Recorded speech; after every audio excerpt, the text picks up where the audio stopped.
Gracias, muchas gracias.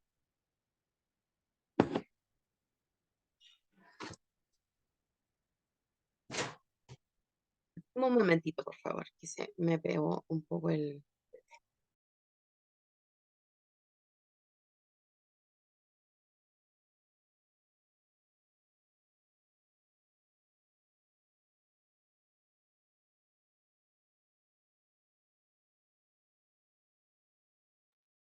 Ahora sí se despegó. Comenzamos entonces resguardando y evaluando nuevamente que todos entendamos qué es necesidad educativa especial. NEE, necesidades educativas especiales, una frase que vamos a escuchar súper comúnmente y diariamente en nuestros establecimientos. Las necesidades educativas especiales pueden ser aquellas que duren toda la vida o aquellas que solamente nos acompañan en el transcurso escolar de un tiempo y que vayan a necesitar acompañamiento de alguien especialista toda la vida, o por otro lado que vayamos a necesitar ayuda solamente en un momento de nuestra estadía escolar, ¿ya? Diferentes son las definiciones que puedan conducir a lo que se entiende en forma muy específica, pero sí todos vamos a poder describir a la necesidad educativa especial como una necesidad de acompañamiento que tienen que tener los estudiantes para que puedan desarrollar todo su potencial y que puedan desarrollarse con las mismas condiciones de justicia y equidad, igual que sus compañeros que no tengan esa necesidad. ¿Y qué es lo que nos dice el Estado respecto de esto? Nos dice que todos los niños van a ser bienvenidos en los colegios, de que no podemos negar matrícula a un niño que tiene una necesidad educativa especial, porque con eso estaríamos atentando en contra de un derecho a la educación. Y es por eso que en los colegios ahora se tienen equipos multiprofesionales o interdisciplinarios, que son los encargados de poder proveer con su especialidad las necesidades que tengan esos niños y que reciban atención por el colegio, sobre todo aquellos que no tienen la posibilidad de trabajar en forma particular o por medios particulares. ¿Cómo se sabe si será para siempre o temporalmente? Gracias al diagnóstico que lo vamos a ver enseguida, querida Edith. Entonces el Estado se compromete a tratar a estos niños en igualdad y en equidad. Es decir, si un niño tiene una condición de sordera, entonces este niño, no por ser sordo, va a tener el destino de no tener educación porque no existan los profesionales que puedan tratar su condición. El Estado nos dice, a través de los colegios, que entonces se tiene que tener ese profesional para que esta persona pueda ser educado en esa igualdad que también tienen los otros niños, ¿ya?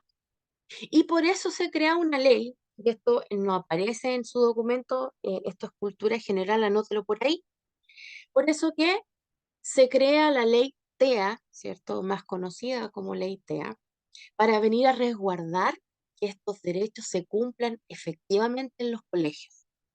Ojo con este antecedente porque es una de las más altas demandas que se dan a nivel de la Superintendencia de Educación respecto de las denuncias ejercidas por familias respecto de este tema, al sentirse, por ejemplo, discriminadas o vulneradas porque les han negado matrícula o porque han tenido problemas de convivencia bajo esta condición. Entonces hay que tener un conocimiento bastante amplio y vasto respecto de lo que significa este tema, porque nos vamos a encontrar en todos los colegios eh, con este tema, insisto, contingente, porque ocurre, porque las denuncias llegan, porque efectivamente es contingente.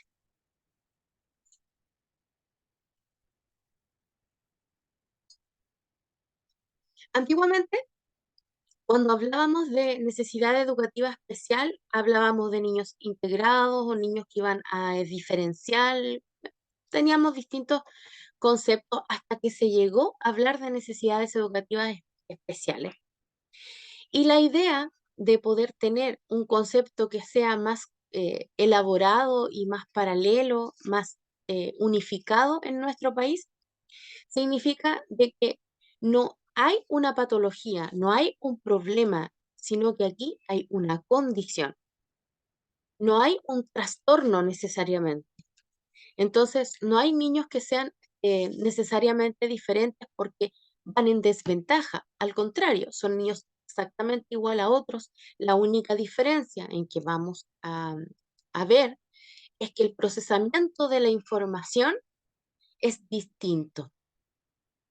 Y esto va a necesitar, por supuesto, una forma de elaborar esta información de manera distinta. Es decir, claro, nosotros como asistentes de la educación tenemos que también considerar de que las clases tienen que estar hechas para para este grupo también diferente, de que yo voy a preparar un material, por ejemplo, para matemática, y que tengo que pensar en la generalidad de los niños que están en mi sala, pero también en aquellos que son la minoría o son diferentes o tienen una necesidad educativa especial, tanto de carácter transitorio como de carácter permanente. Y eso va a implicar que también de mi parte van a necesitar adaptaciones y van a necesitar ciertos tipos de esfuerzos justamente al tener que equilibrar esta disposición que tenemos que tener hacia crear un ambiente también para ello. ¿Bien? Ruth, ahí nos está haciendo unas rayitas en la diapositiva, Ruth. Por favor, apretar deshacer para sacar las rayitas ahí que nos dejó. Muchas gracias. ¿Cómo se detecta un caso de necesidad educativa especial? La pregunta que nos hacemos todos. ¿Cuándo se da en mayor proporción y quienes tienen una tremenda responsabilidad son todos aquellos que van a trabajar, sobre todo en nivel preescolar o primer ciclo? Porque es allí donde la detección o la alerta es totalmente importante porque nos va a ayudar a crear alertas diarias, tanto del colegio como de la familia. Y es por eso que efectivamente hay que tener un trato em, súper vinculante, muy cercano con la familia en esta etapa, porque efectivamente hay que manejar mucha información que tiene que ser recíproca para efectivamente ver si nuestro hijo, nuestra hija o nuestro estudiante, por otra parte, tiene, por ejemplo, problemas visuales. Es aquí donde hay que dar cuenta si cómo pone los ojitos cuando estamos presentándole algo en la pizarra, informarlos a los padres y tener una retroalimentación. Entonces, en los niveles preescolares es donde efectivamente vamos a tener la mayor responsabilidad de detectar si existe una condición. Pero hay mucha gente que no ha sido diagnosticada y que por tanto se van diagnosticando a través del tiempo, a medida que son mayores, debido a ciertas dificultades, por ejemplo, la adaptación con el medio. Esto se ve bastante en adultos entre eh, 40 y 45 años, 30 y 40, eh, donde se ha visto un aumento en de esta situación. Y en general, como digo, los que tenemos la responsabilidad son tanto docentes como asistentes de aulas sobre todo de primer ciclo. Ahora, ¿qué es lo que debo hacer, por ejemplo? Si como asistente de aula veo que efectivamente hay un montón de señales que vamos a ver más adelante cuáles son, em, ¿qué tengo que hacer yo? Lo primero, lo dijimos también en clases anteriores respecto de otras temáticas, es derivar, observar, sistematizar esa observación, llegar a alguna conclusión quizás o de inmediato derivar. ¿Quién dice esto? El protocolo. Siempre eso es importante saberlo, para saber también a quién derivar si es que encontramos una alerta temprana, porque eso claramente va a ser súper bien recibido. Es una ayuda que tienen las familias cuando tenemos una alerta. A mí, profesora de jefe de la media, la detectaron TEA ahora de grande. ¿Qué edad tendrá más o menos para saber si calza dentro de estas estadísticas de muchos niños TEA que no fueron diagnosticados o TDAH también? Que, que de eso sí que también existen hartos no diagnosticados. 38 más, claro. Está dentro de la etapa. Muchas gracias ahí por la contribución que nos ayuda también a darle más credibilidad, ¿cierto?, a todo lo que vamos conversando eh, en esta clase. ¿Le puedo hacer una consulta? Por supuesto, con mucho gusto. Mire, mi hijo es TEA, él tiene su credencial de discapacidad, tiene todo. Y yo siempre he tenido la duda que se supone que cuando ingresan al programa a pie, se supone, como usted dice, hay que trabajar a la par, tanto el programa con los apoderados. En mi caso no es así. ¿Eso debería ser siempre constante o no? Totalmente. No hay ningún avance si no hay retroalimentación entre las partes, porque hay que ponerse de acuerdo en em, en las horas de sueño, cómo vamos a hablarle, cuáles son las rutinas que vamos a establecer, cómo le vamos a enseñar. Es la única forma de sacar adelante un estudiante TEA, porque tenemos Es, que acordar rutinas. es que lo que yo les he reclamado desde un principio, porque, ¿cuánto se llama? Fui yo la que empecé que el niño tenía como cierta rareza en su vida diaria. Entonces yo le Comprendo. pregunté a la parvularia y la parvularia me dice, sabe que sí, me dijo, pero tranquila, me dice. Y yo le vi neurólogo y le empezaron a hacer exámenes y empezamos a darnos cuenta de ciertas cosas en él. Y yo le digo que yo tengo que saber qué es lo que ellos están trabajando para yo poder reforzar con mi hijo en la casa. Porque yo al niño le pregunto, ¿qué hicieron hoy en clase? No sé. Porque para él Nada, es claro. mucho, es mucho escribir el objetivo y la fecha. Para él eso es mucho. Entonces yo le digo a la tía, pero tampoco me escribe, ustedes tampoco me retroalimentan, me dicen, estamos acá, estamos trabajando en esto. Entonces yo me entero por otros compañeritos de él de lo que van pasando. Ahora mismo le entregaron material para las vacaciones para que hicieran tareas. A mi hijo no le mandaron nada. Yo me tuve que conseguir. Aparte, las lecturas de ellos son distintas porque son a través de imágenes. Comprendo Entonces, no. totalmente y aquí efectivamente no se está llevando el plan de acompañamiento. Claramente usted puede y tiene todas las posibilidades de poder denunciar la situación, porque más ahora que el ministerio está exigiendo y está supervisando a los colegios de que exista un plan de acompañamiento individual en los niños TEA. O sea, si van a supervisar el colegio debería presentar un informe respecto de cómo va haciéndolo con su hijo.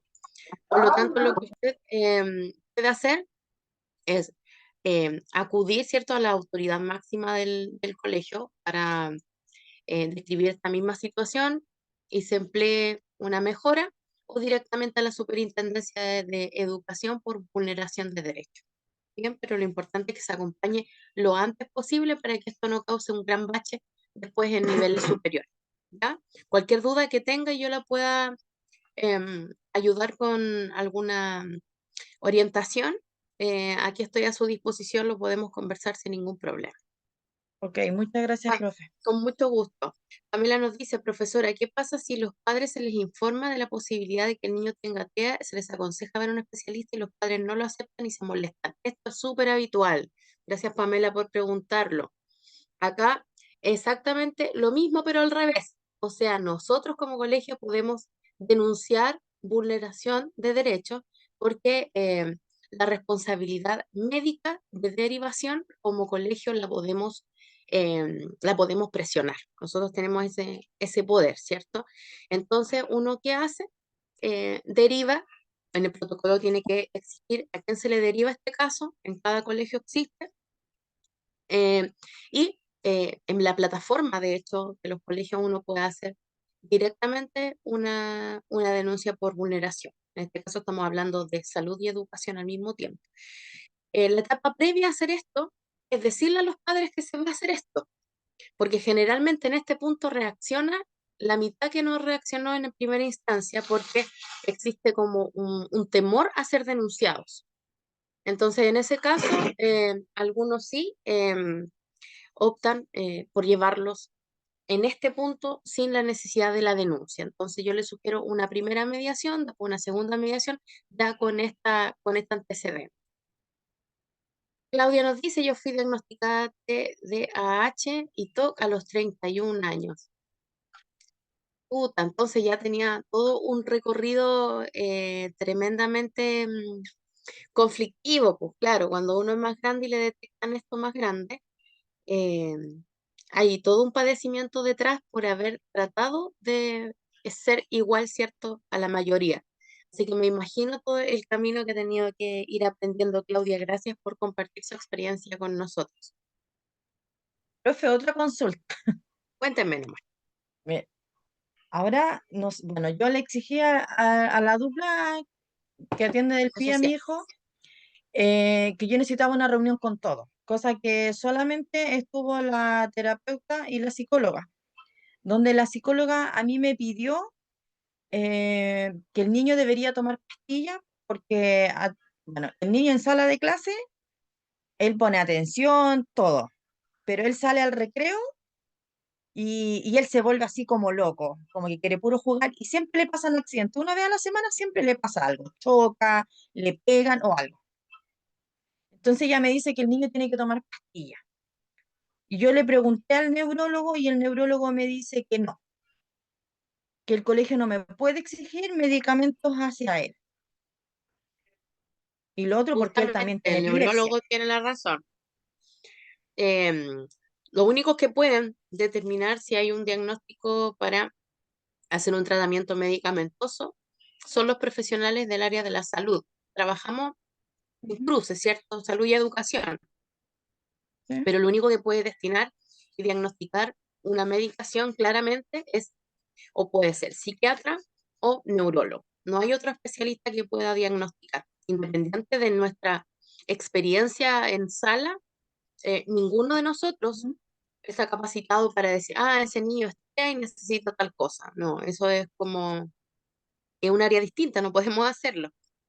Así que Claro, porque yo claramente le, usted está en derecho del ejercicio justamente de su derecho y el de su hijo, en este ujú, caso. claro, porque yo hablé con la profesora jefe, yo le pregunté, le dije, ¿es necesario que él deba tomar medicamentos? Y me dice que, ¿sabe? El problema está en los recreos, me dice que él choca, aparte él tiene problema a la vista también. Entonces, yo le digo a la tía, tenemos que ver todos los factores que a él también lo hace que él se caiga, que pueda chocar, y en fin de cosas, le dije. Entonces, yo ya me acostumbré a que él ya siempre tiene un golpe, siempre va a tener algo. Entonces, yo le dije, para mí no es necesario que él esté tomando medicamentos. Claro, si el neurólogo dice Aparte, que no, efectivamente no. Y claro, lo demás, claro, hay que mejorar la comunicación entre ambas partes, como decíamos anteriormente. Esto es falta sí, de comunicación en el de proceso. comunicación, claro, Exactamente. Todo sí. se va a mejorar cuando se hagan estas etapas de Ujú, acercamiento. Y usted ya, también puede decirle, bueno, si usted no me atiende, yo voy a hacer una denuncia y hacer lo mismo que en el caso anterior, pero al revés. Y usted decirle al colegio cuáles son los derechos de usted antes de tomar una determinación de nivel superior. ya. Selma, la escuchamos. Profe, quería contar que una amiga, su hijo tenía también una rareza así súper fuerte y todos percebíamos cuando él tenía 7, 8 años, ele tosía, hacía tos muy fuerte, muy fuerte. Y después de unos años, esta mi amiga dice que diagnosticaron él con una enfermedad mental, esquizofrenia, y que el colegio tiene la culpa, decía ella, porque el colegio que estaba con él todos los días, con más tiempo que ella, nunca le avisó que él estaba mal. pero ahí le dije, pero mira que tú eres la madre. Y habló, pero yo trabajaba todo el día. Entonces ahí crió, pero no sé si ella denunció el colegio o si el colegio avisó y ella no aceptaba, pero estaba escuchando la compañera decir, y hay que estar muy atento cuando trabajamos con niños, hay que estar muy atentos en todas estas cosas para poder ayudar también a la familia, ¿cierto? Totalmente. Efectivamente, hay un cierto dejo de responsabilidad compartida, y eso lo asumimos siempre del momento en que recibimos una matrícula. Sin embargo, no hay nada, ningún aspecto educacional que supere la responsabilidad parental. Claro, Entonces, ¿quiénes exacto. son los encargados primeros de todo? Son los padres, porque Los padres. efectivamente el colegio no es guardería, Ujú, es colegio. Entonces, claro. efectivamente, nosotros en todo esto estamos colaborando para que nuestros niños puedan aprender en un Mm, terreno que sea justo y plano para todos, que todos partan de la ujú, misma línea. Y para que todos partan de la misma línea, tenemos que hacer que efectivamente su situación social, socioeconómica, todo esté lo más parejito posible. Y por eso ujú, el colegio se mete en dar eh, alimentación, en dar los controles oftalmológicos y diferentes cosas que se hacen, operativos que se hacen dentro del colegio, es justamente para ayudar, pero para ayudar sobre todo a aquellas personas que no tienen recursos para poder hacer todo esto solo. ujú, Pero no es una sala cuna, por lo tanto claro. la responsabilidad, insisto, parental siempre va a ser en primer término justamente de los padres y esto es irrevocable, por lo tanto lo que le van a decir es, a ver, la vulneración aquí cometida es eh, parental, no del colegio. Mm, mm, Entonces, es, insisto, el papá, la mamá, el primero llamado en cautelar que esto se realice. Qué bueno que nos haya comentado. Muchas gracias, Selma, por compartir esta experiencia, porque de esto nos vamos a encontrar, chiquillos, chiquillas, todos los días con apoderados eh, que pueden hacer diferentes cosas y no trabajar en conjunto, familias o también los mismos estudiantes. Entonces, claramente hay harto camino por hacer y harto por aprender en esto, ¿ya? Muy bien, estimados y estimados, nos vamos a ir a la primera pausa comercial de de nuestra clase de hoy, justamente para que llevemos todo nuestro andar ordenadito. De vuelta vamos a seguir con este tema para ir cerrando lo de las necesidades educativas especiales. Nos queda hablar de la descripción, cuáles son, en qué se parecen, en qué se diferencian, para que nosotros también ayudemos a estar en esta alerta de la cual hemos dicho que es tan importante, ¿cierto? Estar. Nos vamos a encontrar de regreso a las 20 horas, a las 20 horas, ¿ya? Para empezar ordenadito el segundo momento de la clase. Nos vemos entonces a las 20. Oscar, cierre tu micrófono, por favor.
Yo fui que pasan 8 años de mi vida, entonces me acostumbré a tomar y exactamente quieres a qué cosa me dijo el doctor, una serie de yo pero como un diagnóstico no está bien, eres solo jaque.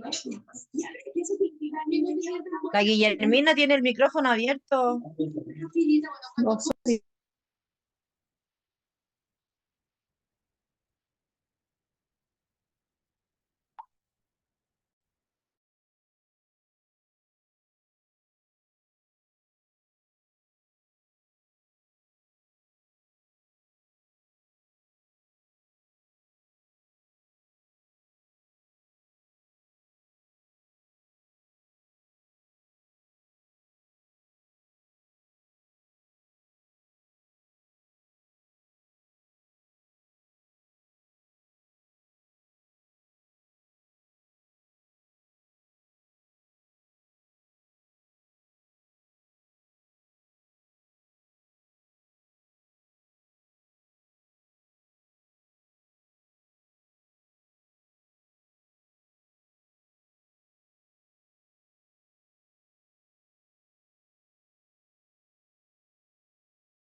Bien, volvemos entonces de nuestro receso. Espero que haya servido, es importante hacerlo. Nuestro cerebro lo necesita así. Sí, profesor. Para resumir esta primera parte ya pasada, entonces, podemos sintetizarlo de la siguiente manera. Es importante saber que esto es una condición, no es un problema que puede durar toda la vida o puede ser transitorio y acompañarnos, digo, solamente en el momento del proceso escolar. Pero también es importante señalar que existen leyes que sustentan y ayudan a que esto efectivamente se vaya logrando.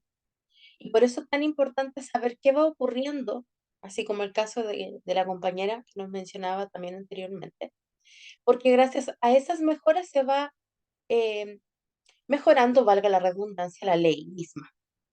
Primero esto aparece en la ley 20.370, es decir, LGE, la Ley General de Educación, pero también tenemos la ley TEA, que es una ley reciente. Y esto significa que cualquier cosa que no se esté haciendo respecto de este tema, entonces está transgrediendo no solo una ley, sino más de una, dos, tres, porque también tenemos la ley de inclusión, y así sucesivamente. Entonces es importante tomarnos en serio cuando hablamos de inclusión y cuando hablamos de necesidades educativas especiales, porque también hablamos de normativas, de protocolos, de leyes, de responsabilidades administrativas, eh, también laborales. Entonces es importante estar súper actualizado. ¿Qué nos está diciendo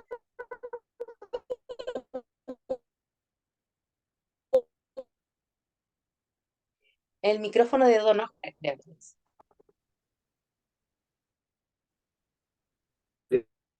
Bien. Entonces es importante responsabilizarse de un aspecto que aparece tácitamente en todos nuestros contratos, que es que usted esté actualizado respecto de lo que va sucediendo, sobre todo con esto. Insisto, no es un dato menor, lo que dijimos anteriormente, de que una alta tasa de denuncias son relacionadas con este tema. Por lo tanto, y estas denuncias son realizadas por apoderados, ¿cierto? Que ejercen su derecho. Esto significa de que alguien no leyó bien una ley o no supo cómo proceder frente a una situación. Y por eso existe la denuncia, porque para que exista la denuncia tiene que de verdad existir un problema. La superintendencia no toma todas las declaraciones que llegan de diferentes partes, solo toma algunas, porque efectivamente tiene que pasar un filtro, ¿cierto?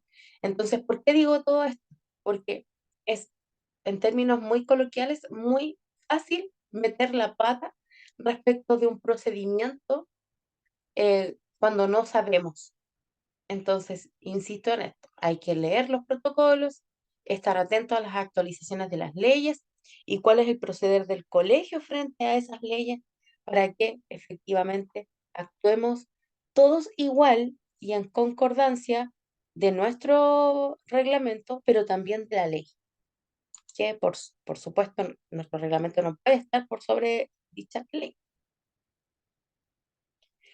Em, a ver, Edith nos dice, si las personas con necesidades educativas especiales logran ser profesionales. Por supuesto que sí, incluso destacadísimos profesionales pueden ser. También vamos a explicar por qué. Entonces, ¿qué es lo que nos dice? Como existen tantas leyes, entonces nos dicen, ok, tenemos que hacer una clase no solo pensada en la mayoría, sino también pensada en estos estudiantes. Por lo tanto, por eso es tan importante tener asistentes de aula que sepan todo esto. Imagínense gente que no lo sepa, que trate a todos los niños por igual, sin tener en claro la condición, por ejemplo, que incluso atenta con lo que dice la misma ley. Es complicado esto.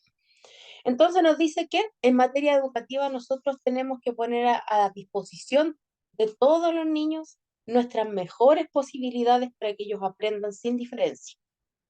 Y por eso que la ley es tan importante y por eso que es tan terrible que alguien que trabaje en educación encuentre que esta ley es mala. Porque cuando hablamos de ley TEA, han salido declaraciones y lo hemos visto en los medios, en las redes sociales, personas que dicen que esto es una tontera, gente que trabaja en educación. Mire qué poco esperanzador eso. No puede haber entonces alguien que trabaje en educación que subestime la importancia de que todos nuestros niños sean tratados igual, al menos en calidades profesionales.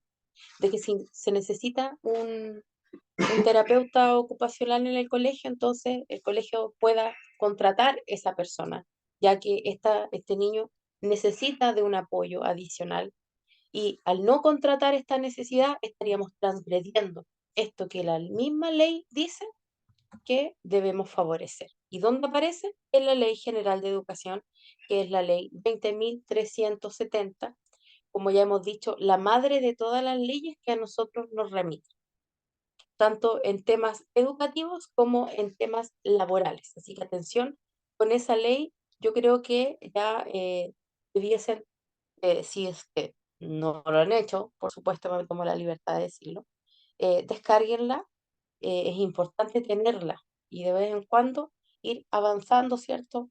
En la lectura de esta, sobre todo porque va teniendo modificaciones, entonces para que no quedemos desactualizados.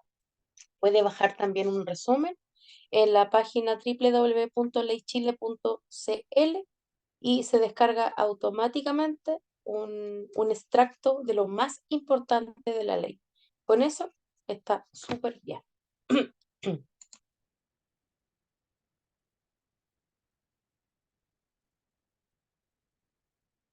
Lamentablemente, dice Profe, ahí, dice, sí, profe, Selma, enseguida, enseguida, enseguida. No todas las asistentes tienen paciencia con nuestros niños. Ahora me está pasando, mi hijo tiene miedo a sus gritos. Claramente ahí falta instrucción, ¿cierto? No podemos gritar para empezar, ni a él ni a nadie. Entonces ahí también es por eso que se hizo este filtro de que las personas que eran asistentes de aula y de la educación en general no podían no estar en cursos obligatorios respecto del trato con niños porque es delicado el tema. Ahora sí, Selma, la escuchamos. perdona, profesora, ¿puedes después escribir en el chat a dónde tenemos que entrar para ver esta ley, este resumen? Con mucho gusto, Selma iba. Y se fue. Ya, gracias. Con mucho gusto. Bien. Y decíamos entonces que para que todo esto se dé, tenemos que saber más o menos si es que nosotros nos vamos a, ojo con esto, nos vamos a diagnosticar. Y nunca nos tomamos la libertad de decirle a un apoderado, decirle a un colega, a este niño tiene autismo o este niño tiene algo.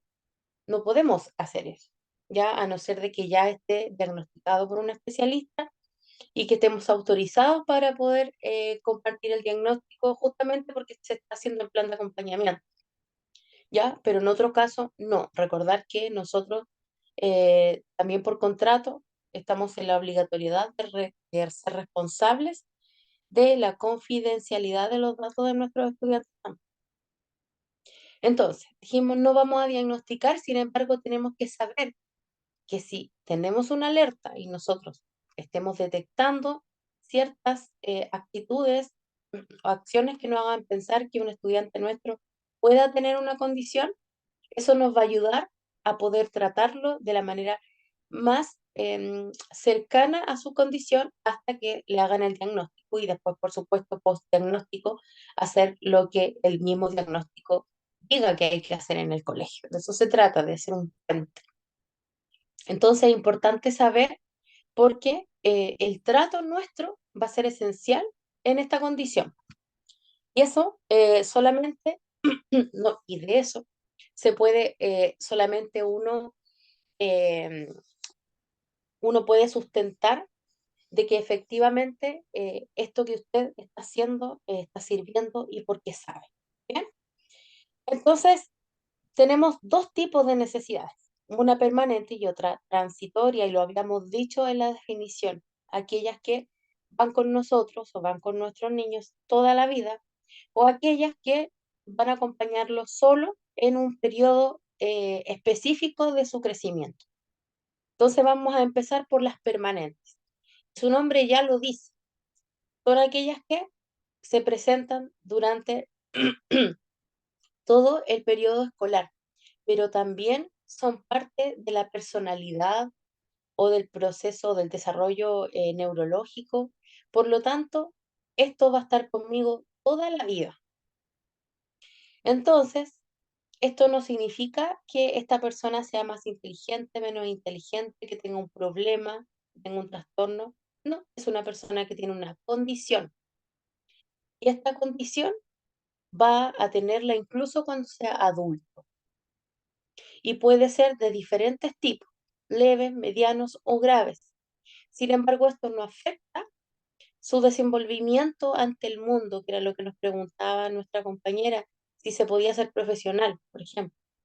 Lo que afecta principalmente, aunque mucha gente no lo crea, y ahí nosotros tenemos que empezar a educar también, que es una responsabilidad inherente a nuestro cargo, es que estas personas no son menos inteligentes, sino que perciben el mundo de una manera distinta.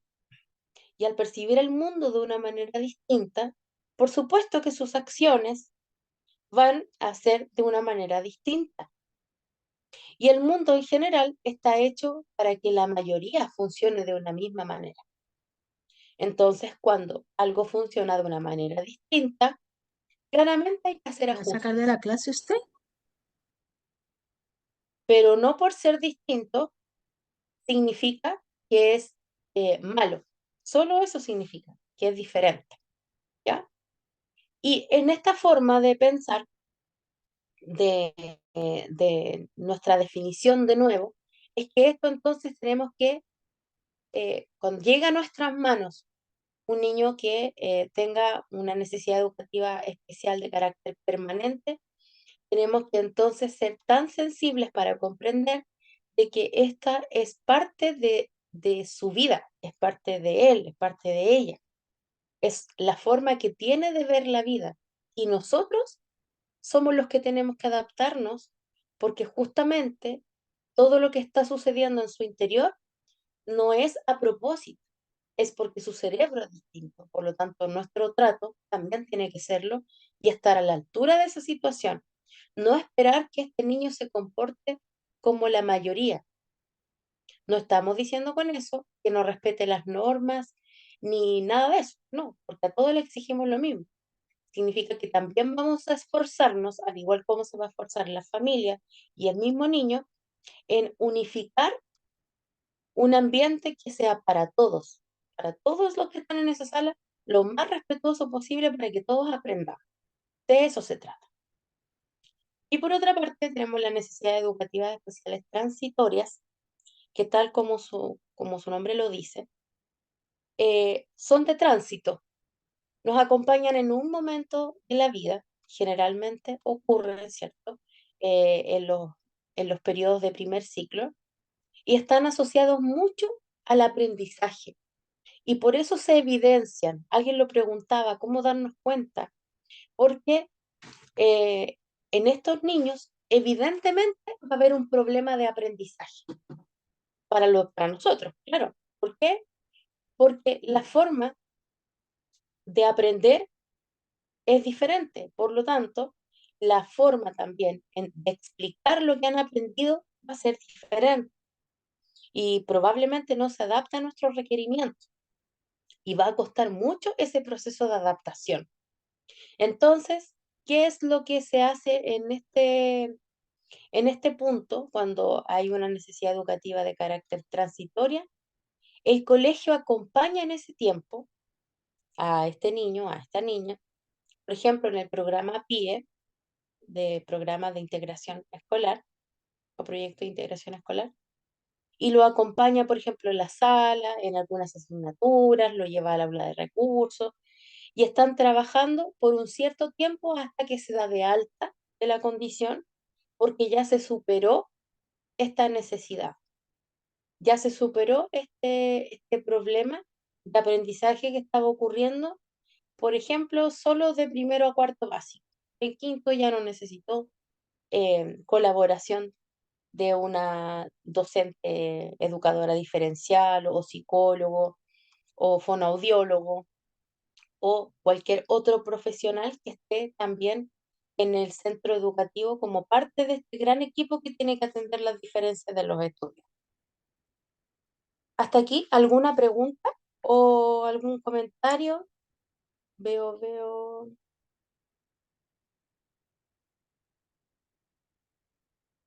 Edith nos dice, me comentó una profesora que ahora están pidiendo a las asistentes de aula concursos actualizados. Efectivamente, ya no puede entrar al aula, ¿cierto? Personas que no estén capacitadas para abordar justamente la inmensa cantidad de problemáticas que surgen día a día dentro del proceso cotidiano del aula. Aquí entonces lo vemos gráficamente, una división Deme un momento, Virginia. Entonces, tenemos aquí lo mismo que explicamos anteriormente, las necesidades educativas especiales, pero diagramadas en permanentes, transitorias, y aquí nos contribuye una información que es totalmente necesaria que la sepamos y nos ayuda efectivamente a poder responder algunas preguntas de las compañeras que se hicieron en la primera parte. ¿Cómo saber si este niño o esta niña tiene una necesidad de carácter permanente o transitorio? Entonces, dijimos al inicio, si tenemos una alerta, entonces ya nos anticipamos al trato, estamos previniendo una desregulación. Luego derivamos, ¿cierto?, para que el especialista pueda diagnosticar o los especialistas puedan diagnosticar cuál es la condición de este niño o esta niña que es mi estudiante. Pero por otra parte, cuando ya se tiene un diagnóstico, es mucho más fácil poder saber cómo tratar, porque vamos a saber qué es lo que este estudiante tiene. Entonces, al ya saber, por supuesto que me da los lineamientos súper claros de cómo yo debo conducirme dentro de la sala, incluso antes de que el mismo especialista nos dé en el informe un detalle de cómo debiese ser nuestro comportamiento dentro del aula, ¿ya? Entonces, por una parte tenemos las permanentes, como ya dijimos, aquellas que duran toda la vida. Aquí vamos a tener la discapacidad auditiva, discapacidad motora, discapacidad visual, llamadas discapacidades, ¿cierto? Porque efectivamente son, eh, como ya dijimos, de carácter permanente. Muy raro, ¿cierto? Que haya una mejora, por ejemplo, si tenemos un estudiante que tiene el 90% de presencia de sordera, ¿ya? Entonces, por eso estas caben dentro de la caracterización de discapacidad. Y también, por supuesto, tenemos la discapacidad intelectual cuando ya efectivamente tenemos ciertos grados de gravedad respecto de la condición, por ejemplo, de la que hablábamos en la sesión anterior, cuando hay un problema cerebral, una lesión cerebral, por ejemplo, ahí ya se produce una discapacidad intelectual, ¿cierto?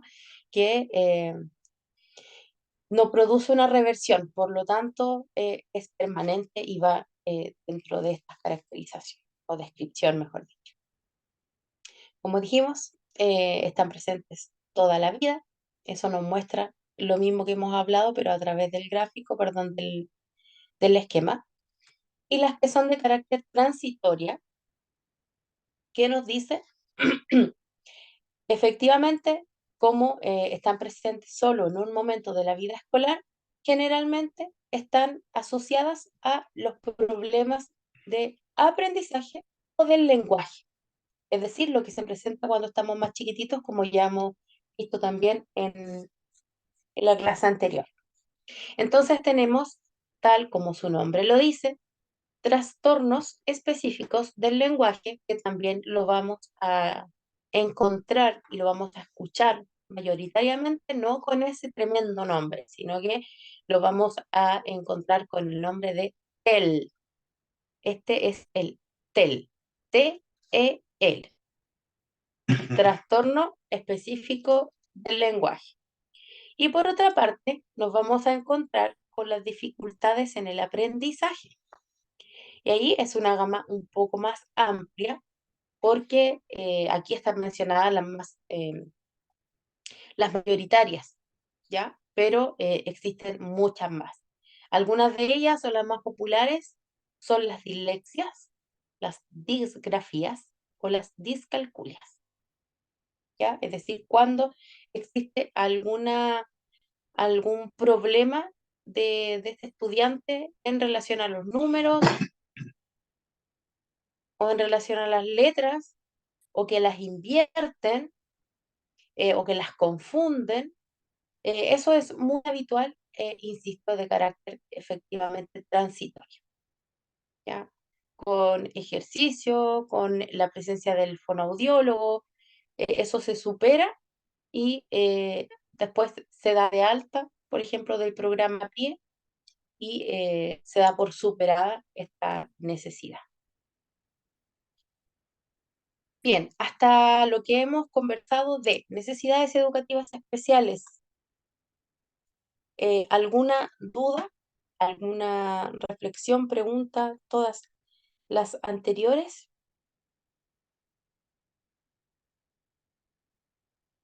No entendí, Profe, Virginia, si me puede explicar bien, porfis. Yo profe, tengo una duda. Ya, no sé quién me habló primero aquí y después la otra compañera, por favor. ¿Qué hables, Telma? já, é que o professor em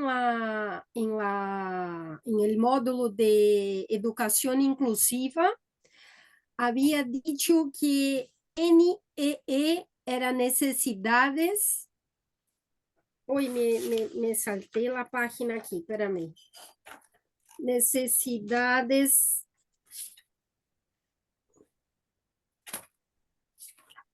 Que esta sigla, la sigla. Necesidades educativas especiales. ¿Cómo? Necesidades educativas especiales. Era necessidades educativas específicas y no especiales. Claro, Entonces con la me actualización se le llama o se le está tratando de llamar específicas, pero Ah, todavía no está documentado ni normado de esa manera. En todas partes usted lo va a ya. encontrar todavía con el nombre necesidades educativas especiales hasta que la ley indique ya el nuevo nombramiento. Ok, gracias, profesora. Con mucho gusto, Selma. Ya, ahora sí, mira, yo tengo una consulta. Por ejemplo, nosotras, terminando el curso, podríamos empezar a trabajar de asistente de aula, ¿no es cierto? Correcto. Entonces, ¿qué pasa en el caso de que, por ejemplo, no tanto, porque hay distintos niños en la sala y uno de ellos, por ejemplo, podría ser los niños TEA, ¿Mm? pero hay otros niños, otros niños que también tienen otros problemas, pero que les dan crisis? ¿Qué pasa cuando a ellos les dan crisis emocionales? Uno tiene que... ¿Nosotros tenemos las herramientas como para poder actuar ahí? ¿O solamente tenemos que dejar que la persona indicada, que vendría siendo, si no me equivoco yo, vendría siendo la profesora de la educadora diferencial, ella es la que se tiene que encargar de la crisis del alumno o nosotros igual podemos actuar? Esa O es mi sea, pregunta. lo ideal siempre es que actúe la persona que está destinada para tal efecto dentro del colegio y eso uno lo va a encontrar como respuesta siempre en el protocolo. El protocolo tiene que decir quién es la primera persona que atiende una desregulación. Ahora, si yo, asistente de aula, estoy en presencia de una desregulación y no, y tengo un estudiante que efectivamente puede producirle incluso un golpe a otro, claramente mi responsabilidad va a ser atender la desregulación.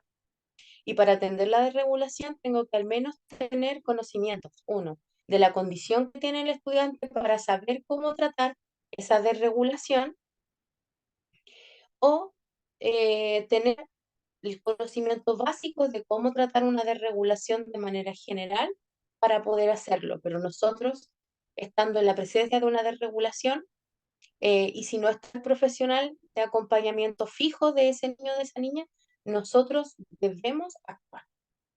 Eva tenía su manito levantada. Buenas tardes, mire, mi duda era como Buenas bien tardes. parecida a la que acaba de comentar la compañera. ¿Por qué me asalta a mí la duda? Porque resulta de que yo trabajo en un colegio municipal donde los niños con TEA, esto fue como el boom, o sea, por decirlo de una manera, no se veían muchos niños con TEA hasta el tema del COVID. Ahora han llegado muchos niños con esa condición, pero resulta de que dicen legalmente de que deberían tener sus tutores hombres, cosa que eso no es en la realidad. Ahora hay niños con un grado más complejo, otros que son súper pasivos, hay unos que son más agresivos. A mí sí me ha golpeado uno de ellos. Nosotros no tenemos las herramientas como poder ir en ayuda de ellos. De hecho, por lo mismo yo me sentí como tan al debe con ellos, porque ellos lógicamente no lo hacen con maldad, pero igual uno se siente como que no tiene herramientas como para poder llegar a ellos. Y fue lo que me impulsó a tomar este curso. Ahora, estaban hablando con las tías que los niños que son PIE y todo el tema. Muchas veces hay educadoras de distintos diferencial o de lenguaje que no están en el aula. Por distintas situaciones no están. ¿Cómo abordamos nosotros esas situaciones cuando no es un niño, son 3 o son 4, y más encima cuando un niño se descompensa y hay otros niños con condiciones, también tienden a descompensarse? Es complejo porque debido a eso yo fui agredida. Entonces, si uno se niega, uno obviamente está mal haciendo su trabajo. Entonces, ahí me saltan a mí las dudas. Totalmente. Este es un tema súper contingente, actual, complejo. em, Tiene todas las características de ser un tema de alta complejidad. Primero porque efectivamente todos nosotros estamos expuestos y eso es una realidad. Eso es una necesidad de mejora a nivel de la legislación. Y de hecho, gracias lamentablemente a todo lo que ha ocurrido en términos de violencia, es que va a salir la ley de convivencia escolar.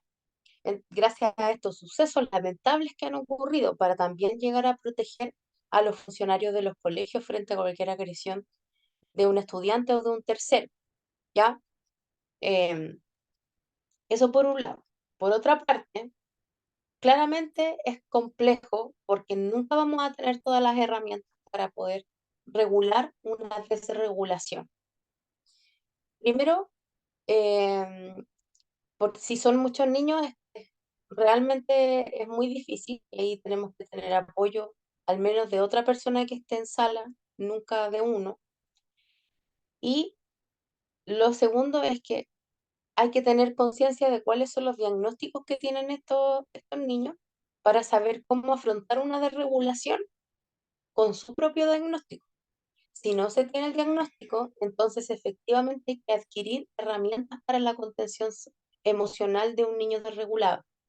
Y eso yo me imagino que lo van a ver si es que no han tenido el módulo de TEA, porque ahí efectivamente al menos se dan algunos atisbos de cuáles podrían ser algunas técnicas de regulación para poder tranquilizar en momentos en que se tenga una desregulación. Y lo importante también de manejar el protocolo, porque efectivamente si hay una descompensación, quizás también no tenga que actuar necesariamente la educadora diferencial, quizás un inspector de pasillo, armar un protocolo también de acuerdo a las necesidades para que no se vea expuesto un determinado funcionario. Esas cosas el colegio las puede mejorar. Lo importante es hablarla a nivel de colegio para que mejore el protocolo. Entonces, no siempre se está tan desprotegido cuando hay un buen protocolo interno. Entonces, no sé, si hay un inspector de pasillo y hay una situación de violencia, podría salir el asistente, llamar al inspector, el inspector o inspectora hacer la contención mientras el asistente va a buscar al profesional, no sé, de convivencia escolar. O sea, se puede mejorar el protocolo, hay que tener em, las ganas de poder hacerlo y también el espacio. Así que yo la insto a que pueda acudir, a que pueda ayudar a mejorar el protocolo para arreglar esta situación y ordenarla. De eso se tratan también cuando ocurren estos sucesos para que ayuden a mejorar la dinámica del colegio. Agradecemos ahí la pregunta. Justamente Nicole, ahí Nicole nos Profe, decía que para eso está el módulo de el trastorno del espectro autista, así que súper bien, gracias por la afirmación también ahí, Nicole. Edith nos pregunta profe, si las personas mayores pueden tener dislexia, sí pueden tener dislexia. Judith, con el tema esto que habló la otra compañera, que hay niños que son más agresivos que otros, sí, claro. Yo tengo otro caso con mi hijo de 14. Él tiene diéresis atencional con hiperactividad oposicionista desafiante. se me ha hecho complejo con él. Yo, de hecho, tuve que entregárselo al papá porque yo me separé hace años con el papá. Eso lo tuve que entregar al papá. Pero de repente uno también se da cuenta es en la forma de cómo el profesor se dirige hacia el alumno. Yo entiendo que de repente todos no tenemos un buen día y a veces podemos contestar mal, pero también nosotros debemos como adultos decir, sí, claro, yo respondí mal al alumno y vamos a corregir eso. En el colegio donde yo tengo a mi hijo, tengo a los tres ahí mismo, no son así. Teníamos tías sombra y de la noche a la mañana las tías sombras se fueron. No tenemos tías sombra. Se trabaja con el pie lo que se puede y a las herramientas que ellos nos entregan, que son poco, pero de repente hay cosas que de repente los niños son capaces de controlar a sus otros compañeros. En este caso, mi hija, que va en cuarto básico, se sienta con un niño que tiene parálisis cerebral infantil. Y ella puede controlar a este niño cuando empieza a colocarse de mal humor, porque la profesora lo reta porque está escribiendo mal, porque el trabajo le está quedando feo, le dice la profesora. Y los adultos en sí no son capaces de repente de ayudar a estos niños en sacarlos a dar una vuelta, en hacer otra cosa, como hacer dinámica en la clase con ellos, sino que se dedican como a incentivarlos de que los niños se pongan más agresivos. Yo lo veo desde ese punto de vista, o sea, con las experiencias que yo he tenido. Muchas gracias, Judith. Buena contribución también a hacerse parte de la otra parte, ¿cierto? De lo importante que es empatizar con la situación. ¿Qué pasa si nosotros tuviésemos algún tipo de condición? ¿Cómo nos gustaría que nos trataran a nosotros o a nuestros hijos? Tratar de entender la realidad, en realidad empatizar. De esto se trata, ¿no? Que necesariamente permitir aquello que no se puede, sino que todos pongamos de nuestra parte para que esto funcione y lo veamos responsablemente. Y por eso todavía nos queda mucho por recorrer. Hay que seguir creciendo, hay que seguir aprendiendo, hay que seguir ampliando esta ley. Y por eso que bueno que se den estos espacios de conversación y de aprendizaje, porque también ahora va a ser responsabilidad de todos ustedes aportar ese granito de arena en los lugares donde se trabaje, en donde usted se va a dar cuenta de que aún hay mucha ignorancia frente a este tema y que espero cada vez se hable también mucho más, porque al finalmente, cuando todos nos sintamos cómodos aprendiendo, es cuando realmente se dan los aprendizajes.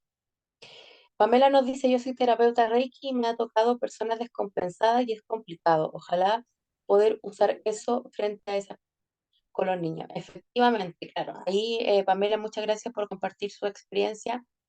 Nos habla de lo complejo que es vivir una descompensación también por parte eh, de quien contiene, ¿cierto? Y por eso que hay que tener también una preparación lo más idónea posible para poder contener esta situación. Eva tenía su manito levantada, la escuchamos. Sí, lo que pasa es que, así como dice la compañera, claro, yo empatizo, de verdad que por lo mismo yo quise tomar este curso porque yo me sentía como muy sin tener herramientas para yo poder tomar a los niños, porque obviamente se descompensan y ellos son angelitos, o sea, ellos no lo hacen con ningún tipo de maldad y somos nosotros los que tenemos que educarnos. A lo que Claro, voy que como decía la compañera, hay profesoras que ante una situación así, para ellas el niño es un problema porque no los deja avanzar, hablan de que ellas tienen que por la malla curricular avanzar y a la larga los niños van quedando atrás, ellos obviamente sienten y se dan cuenta, entonces es complejo para uno que está ahí. Ahora por ser, muchas veces complejo, sí. los papás cuando están en negación, matriculan al niño sin decir la realidad de la condición del niño, entonces lo van y lo matriculan y después cuando ya el niño está en clase uno empieza recién a notar que el niño obviamente algo hay, pero no hay un diagnóstico, no hay nada. Ahí empieza toda la evaluación, pero ahí pasa un proceso de tiempo, no es como de un día para otro. Entonces, el niño sufre, cuesta que se adapte. Imagínense que este año llegaron solamente en el segundo básico, hay 10 niños con condiciones distintas en una sala. Y estamos hablando de una sala de 28 niños, hay 10 niños. Y es la educadora, o sea, la profesora más la asistente de aula. Y es ahí lo complejo que se da, porque a la larga la profesora dice que ella tiene que avanzar y la asistente de aula es la que tiene que ir como reforzando a los otros niños. Pero cuando hay 10, ¿cómo se hace? Sí, es tremendamente complejo. Aquí Eva nos dio todo un recorrido experiencial, ¿cierto?, de lo que sucede realmente en nuestra escuela. Quizás debiésemos preguntarnos si nuestro modelo educativo está atingente a los tiempos que estamos viviendo. Si tenemos 28 niños y 10 niños demuestran un aprendizaje, una necesidad de aprender de una manera distinta a la que están enseñando, entonces yo como profe, como asistente, tendré que ponerme a pensar cómo mejoro mis clases para que mi clase sea para esos 28 y que sea una clase preparada para diferencias también. Esa es lo primero que tenemos que sentarnos a pensar.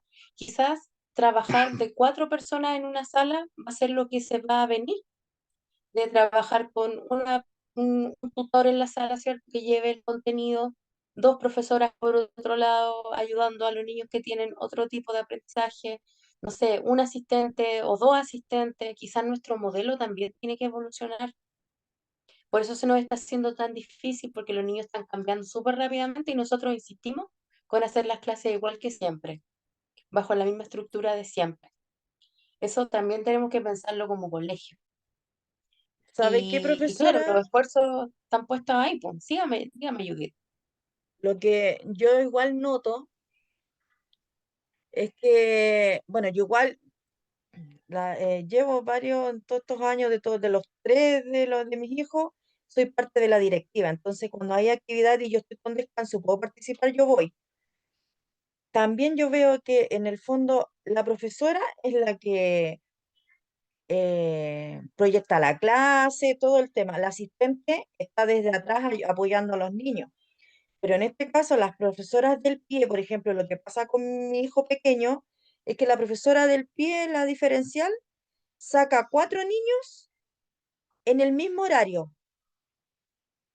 Y en lo que ella me dijo ahora al término del primer semestre es que, por ejemplo, ella estaba trabajando con los 4 niños.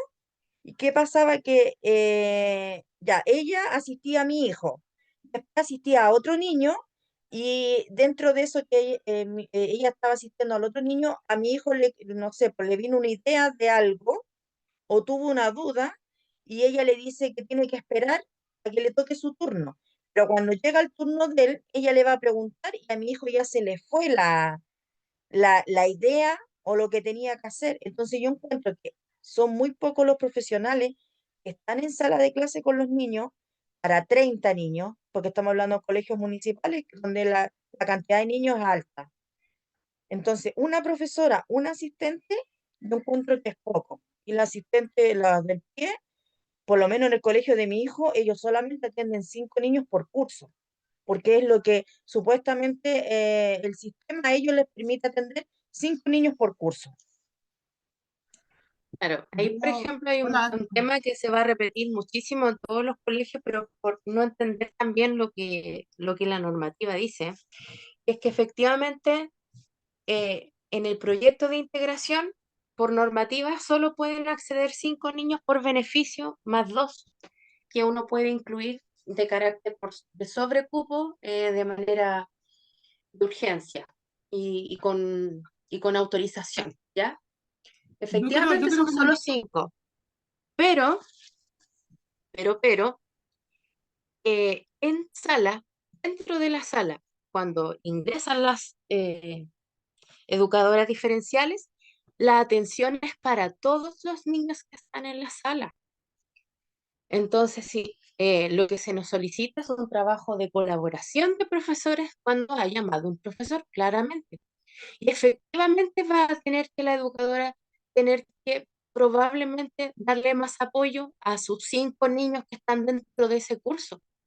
Pero su pega, perdón, su trabajo consiste en que esos 5 niños aprendan dentro de la normalidad más normal que se pueda dar dentro de la sala.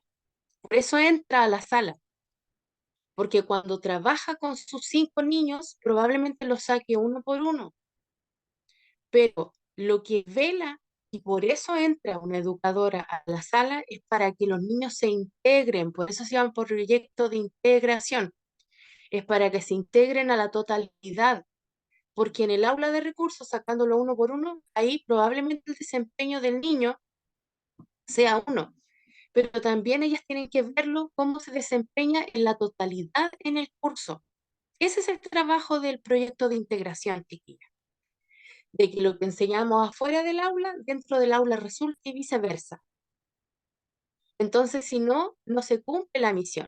Entonces, cuando la profesora va al aula, tiene que circular y ayudar a que la clase funcione como otra profesora más, pero no estar con los niños al ladito haciéndole la tarea y solamente atendiendo a los que están ahí, o que la otra profesora crea que ese es el trabajo, porque entonces no se ha entendido nada de lo que es el proyecto de integración. Y lo lamento. Y ahora espero que las personas, cuando tengan la información correcta, puedan también hacer valer los derechos de los estudiantes frente a esto. Y no tiene que ver con el boom de los derechos del niño ni nada, sino que simplemente estamos diciendo de que es nuestro deber proporcionar las formas que por normativa se nos dicen que tenemos que hacer, porque se supone que están pensadas para eh, ejercer igualdad y Todos, equidad. ¿Bien? exacto. Y eso es lo que Por lo yo mismo, veo, y eso es lo que veo también de que las asistentes hoy en día, la mayoría tira licencia por lo mismo, porque ellas se estresan mucho igual con la pega, más cuando son los cursos recién primero, segundo, tercero básico, donde los niños tienen que aprender a leer o a escribir. Es más la pega que ya digamos de cuarto hacia arriba, pero las asistentes, por lo menos en el colegio de mi hijo, la mayoría están tirando licencia. Por supuesto, si no hay cabeza que aguante tanta presión, ¿cierto? Y es normal que pase esto.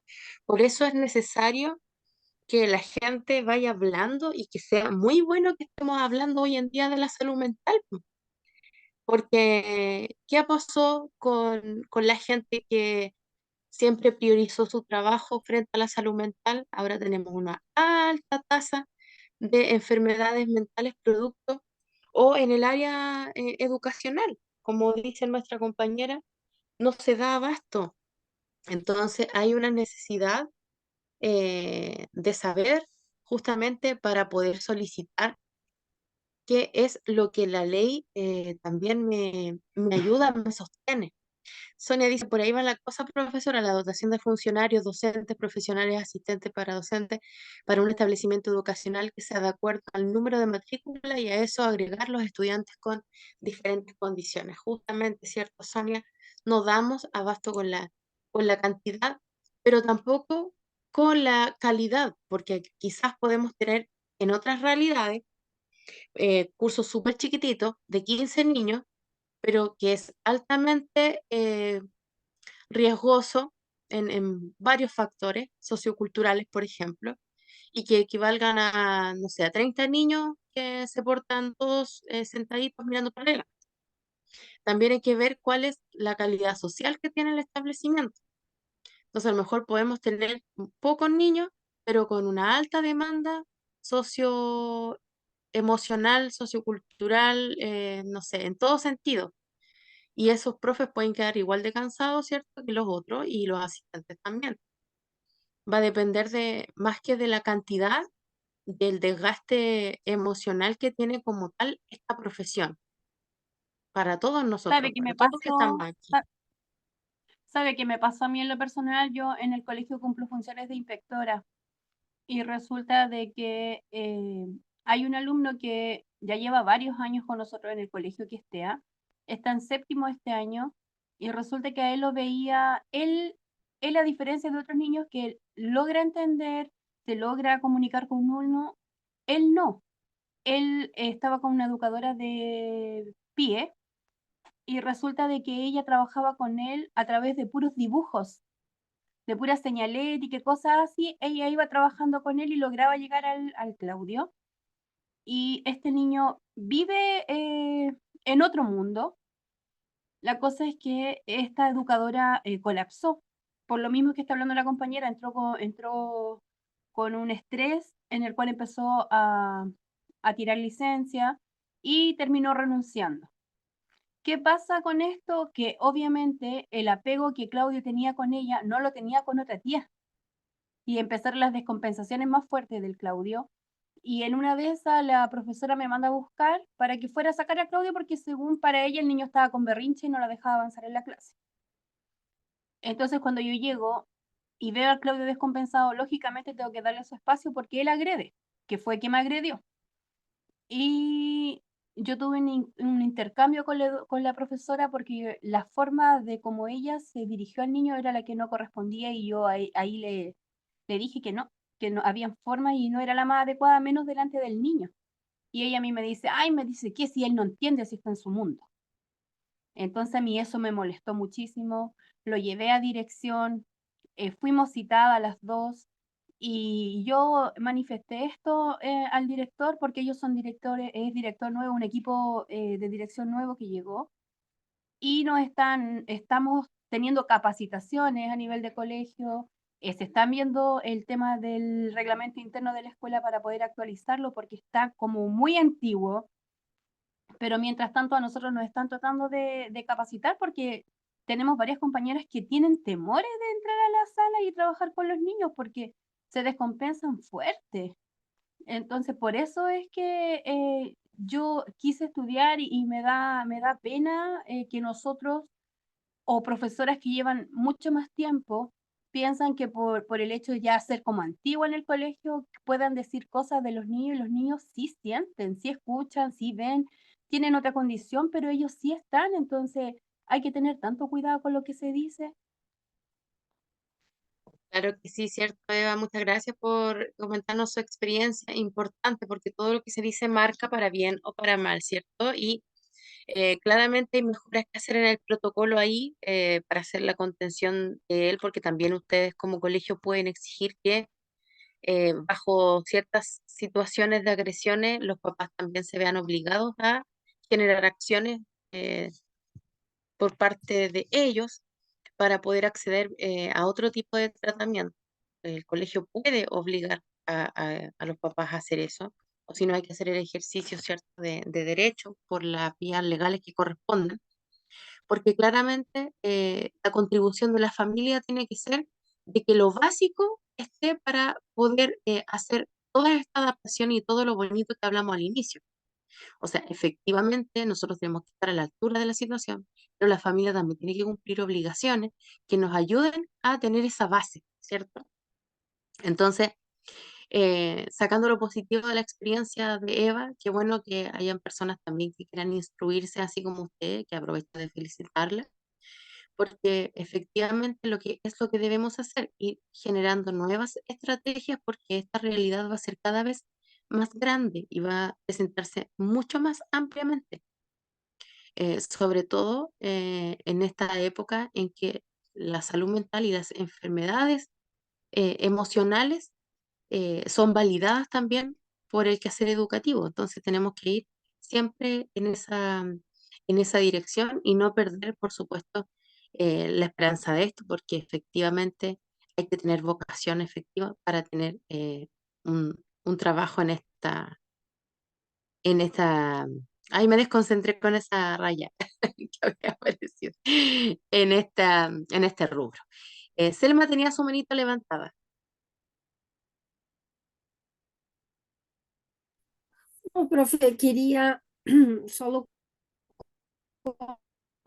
comentar que estudiaba.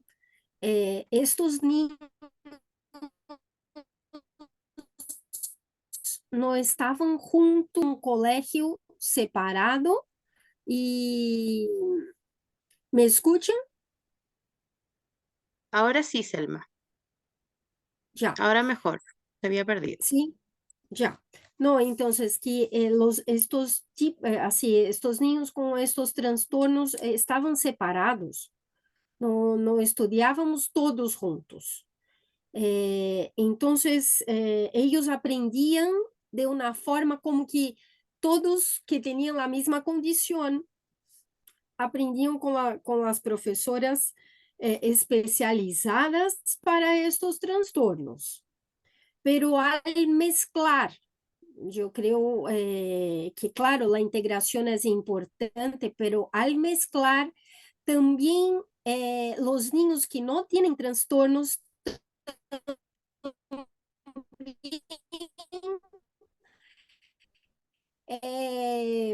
vamos, porque uno se descompensa, otro también, y la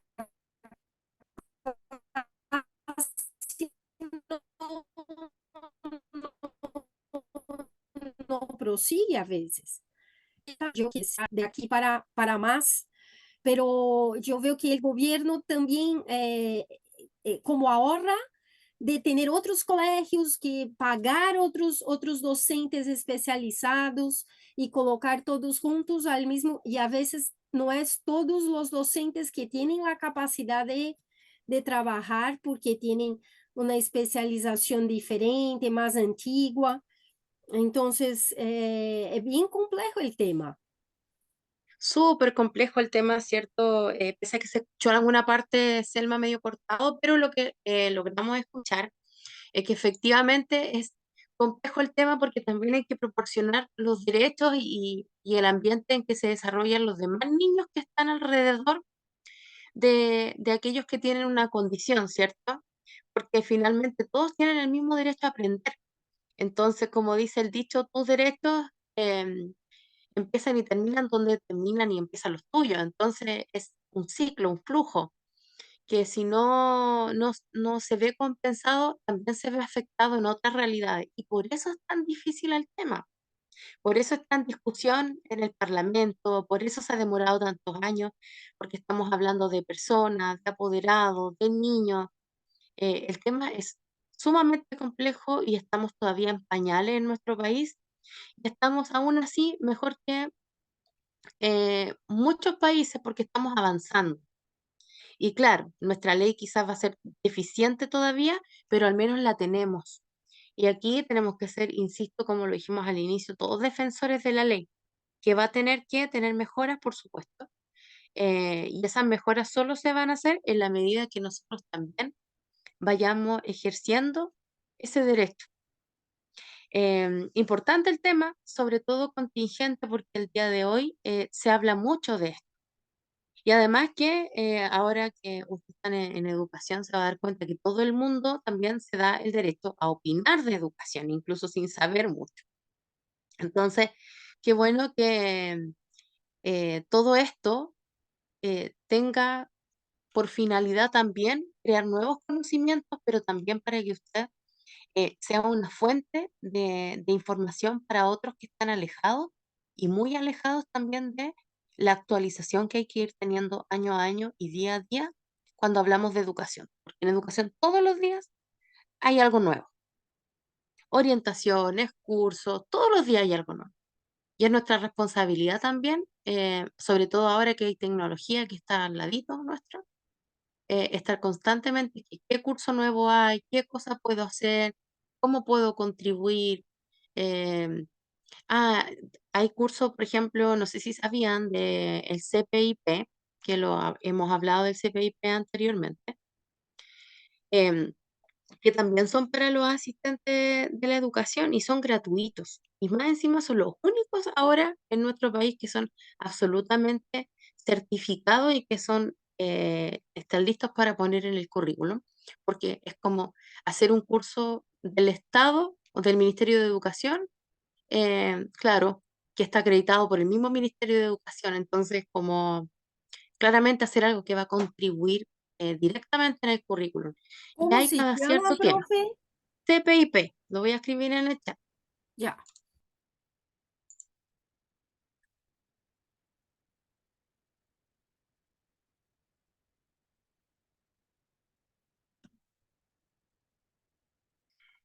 Bien.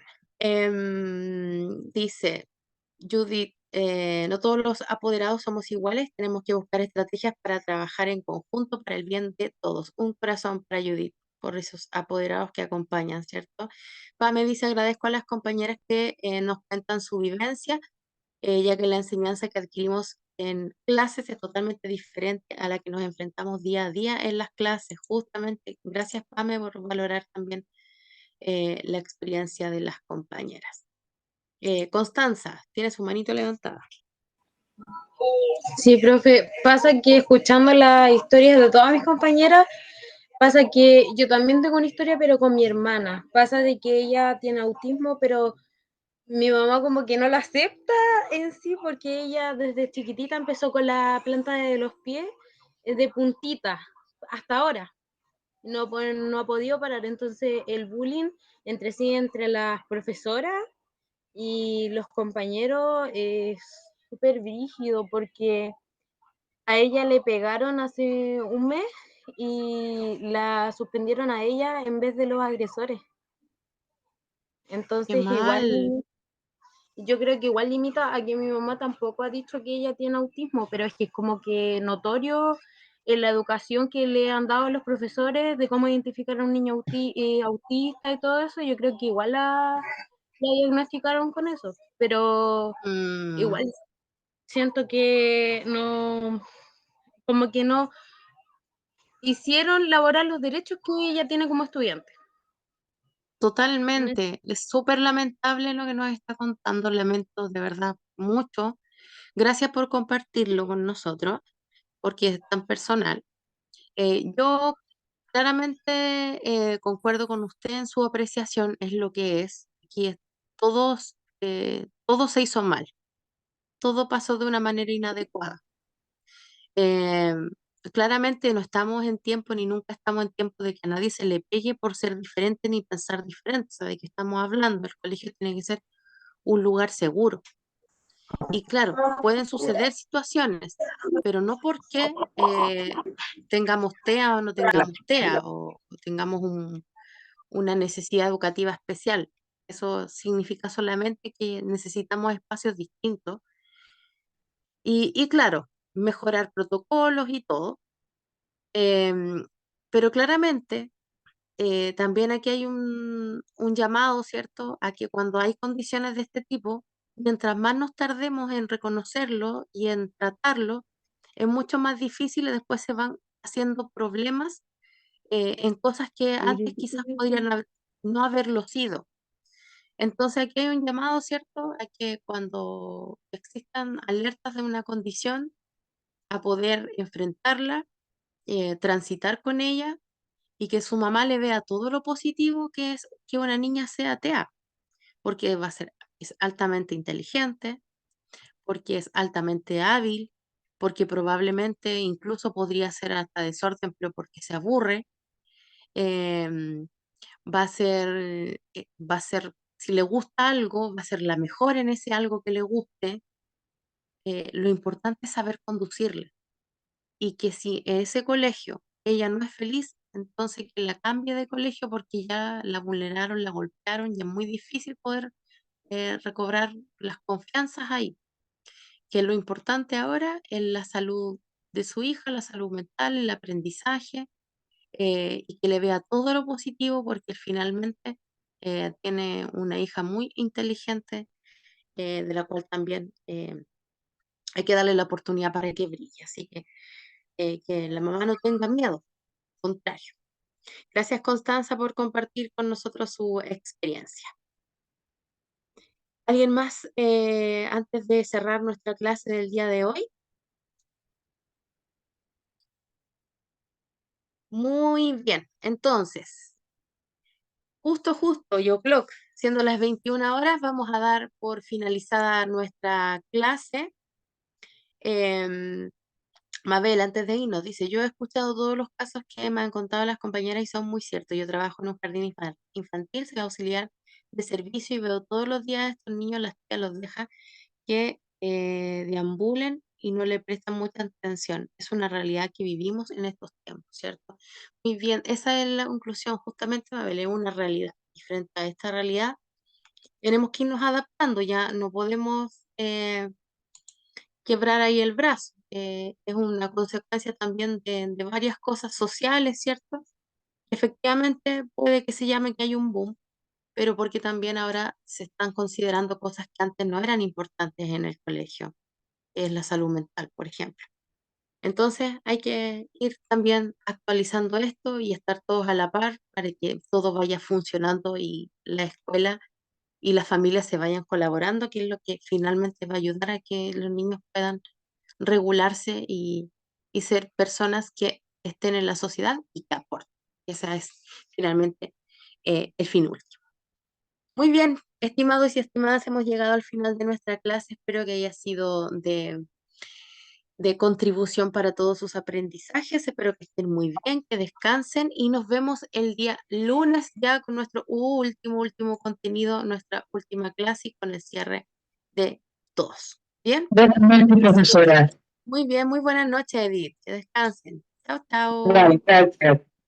Buenas noches, Chao, profesora. profe. Buenas noches. Sí.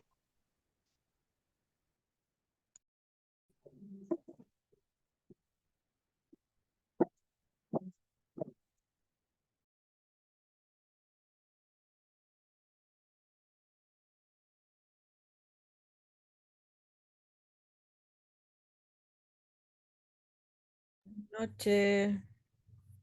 Buenas noches. Buenas noches, profesora. Muy buenas noches. Descanse. Profe, recuerde, por favor, revisar la prueba, por favor. La pregunta 13, que La tengo 13, duda. la 13, la tengo, la Sí, tengo. ya, Sí. perfecto. Chao, chao, chao. Chao.